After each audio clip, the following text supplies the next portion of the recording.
पुत्र वही है जो पिता की महिमा का गुणगान करे और शिष्य वही है जो अपने गुरुदेव की महिमा का बखान करे। लोग कहते हैं हनुमान जी महाराज की शरण में आ जाने के बाद क्या हमें कोई काम नहीं करना पड़ेगा। हम यही कहेंगे कि जो भी काम करोगे फिर वो तुम्हारा काम नहीं होगा, फिर तुम्हारे काम सब हनुमान के प्रभु श्री राम के हो जाएंगे।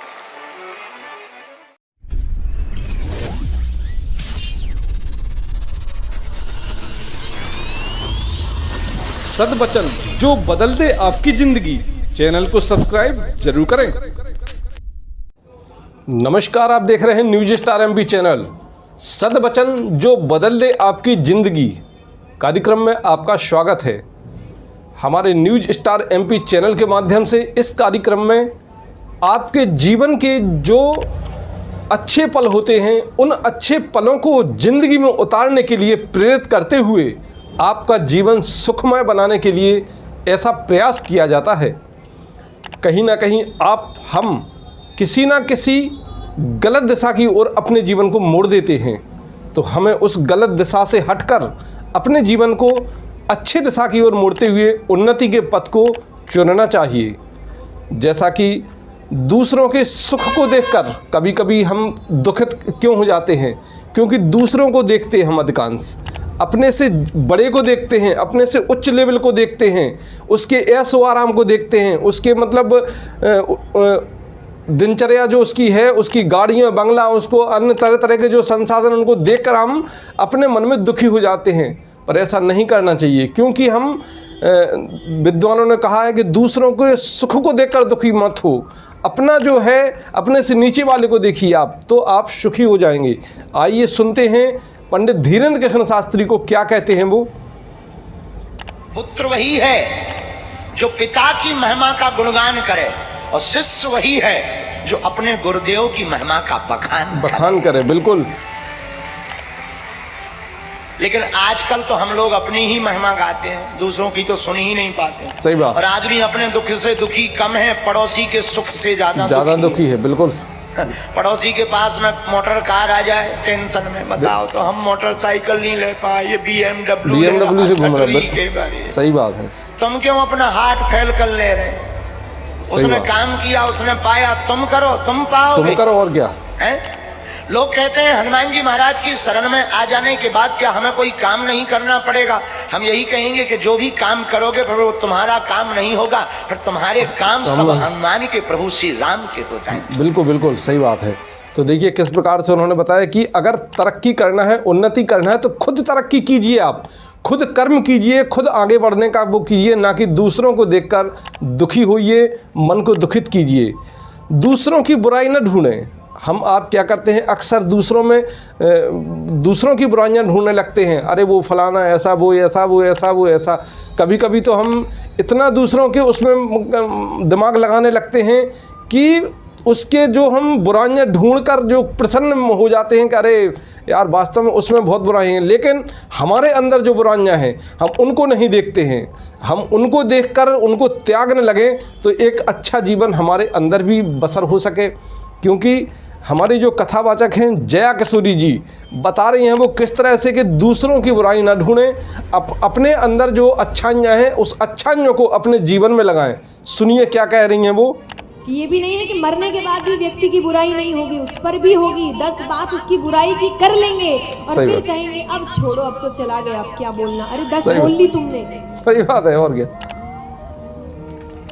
तो वो मरने पर भी उसकी बुराई नहीं छोड़ेंगे, बुराई नहीं छोड़ेंगे। बिल्कुल। होते होते आपकी बुराई नहीं होगी। कितना भी अच्छा कर लो, कुछ हिस्सा होगा समाज का जिसको आपका काम अच्छा नहीं लगेगा। बिल्कुल। और आपको ये ध्यान रखना है, मुझे पता है ना मेरा काम अच्छा है। सही बात। जो अच्छाई के साथ काम करता है अच्छाई को आकर्षित करता है। बिल्कुल। और अगर आप सोच रहे कि आप सबको आकर्षित करें तो सब में तो बुरे लोग भी आते हैं। बिल्कुल सही बात। अच्छाई कब अच्छी उन्हें अच्छाई अच्छी नहीं लगेगी। राइट।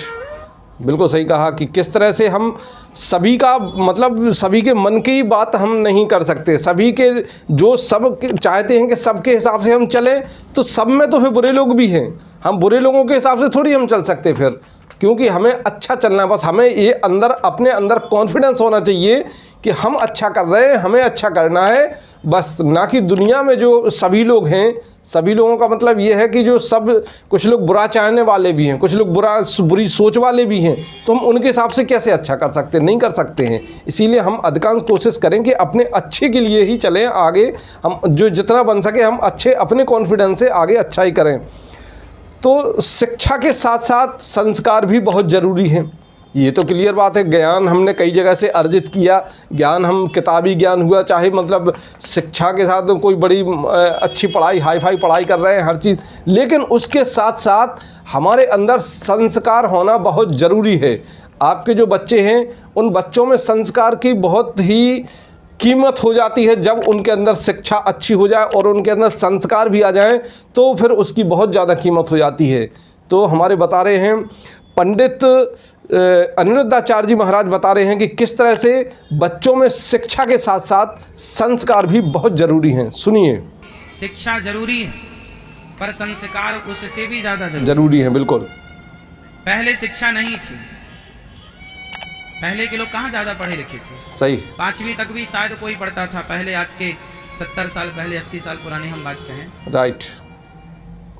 5वीं 10वीं तक कोई पढ़ता था, पढ़ते थे पर कोई पहले शिक्षा नहीं थी कम थी, पर संस्कार ज्यादा थे। संस्कार अनपढ़ आदमी में भी संस्कार थे, और आजकल पढ़े लिखे मूर्खों में भी संस्कार नहीं है। पूरा पढ़े हैं, सब पढ़े हैं पर संस्कारहीन है। सही बात।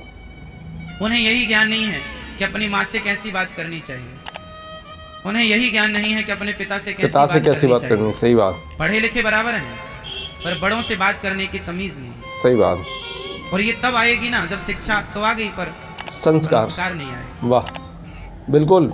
आप कितनी ही मतलब तरक्की कर जाएं, कितनी ही उन्नति कर जाएं आप शिक्षा के क्षेत्र में, कितनी ही आगे बढ़ जाएं, बड़े ऑफिसर बन जाएं, कुछ भी हो जाएं, लेकिन अगर आपके अंदर संस्कार नहीं है, बोलने की तमीज नहीं है, किससे कैसा बोलना है, अपने माता पिता को कैसा आदर देना है, अपने से बड़ों को कैसा आदर देना है, भाई से कैसे बोलना है, बहन से कैसे बोलना है, अगर ये संस्कार आपके अंदर नहीं है तो फिर वो शिक्षा किसी काम की नहीं है। आपका पद भी होगा कोई SDM होगा, कोई DM होगा, कोई, तो ये कहते हैं लोग, फिर उससे मतलब ज़्यादा वो नहीं करते हैं।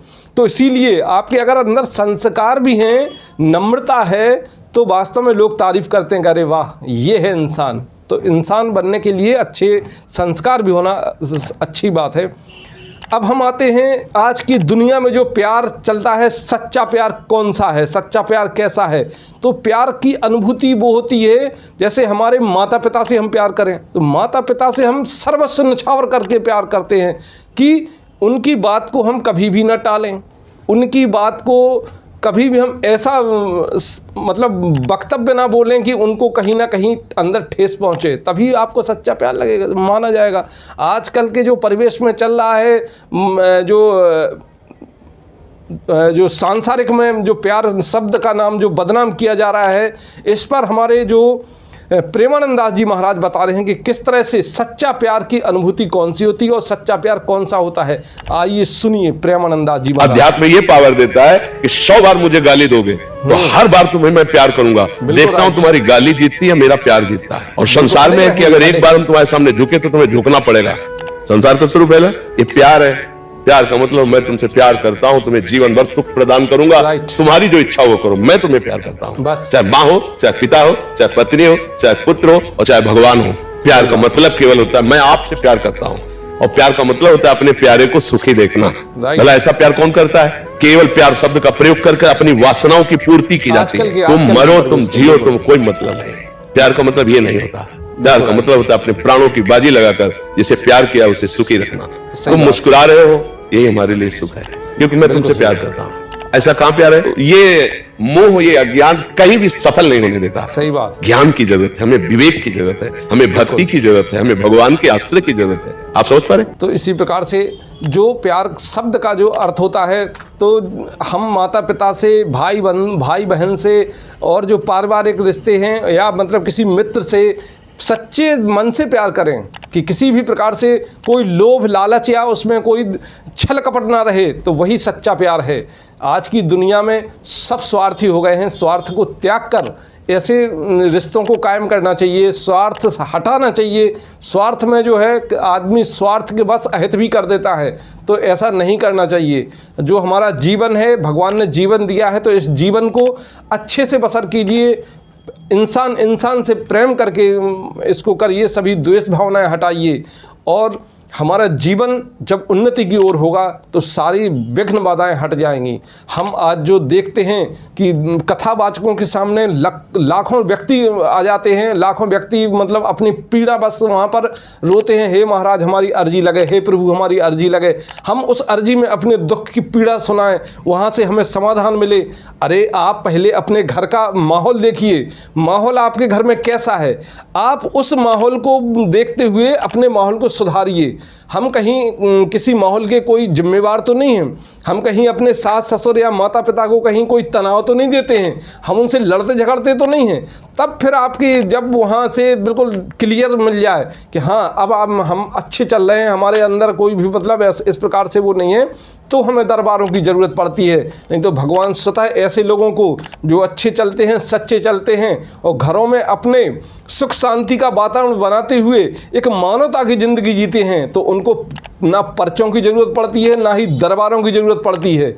इसीलिए सच्चे रहिए, अच्छे चलिए और आडंबर से बचिए। हमारे सदवचन जो बदल दे ज़िंदगी आपकी, इस कार्यक्रम में बस इतना ही। अगले वीडियो के लिए बने रहिए हमारे न्यूज स्टार MP चैनल के साथ। अभी तक आपने अगर अपने इस चैनल को सब्सक्राइब नहीं किया है तो सब्सक्राइब जरूर कर लें। जय श्री राम, जय श्री राधे। देखते रहिए न्यूज स्टार MP चैनल, सच के साथ।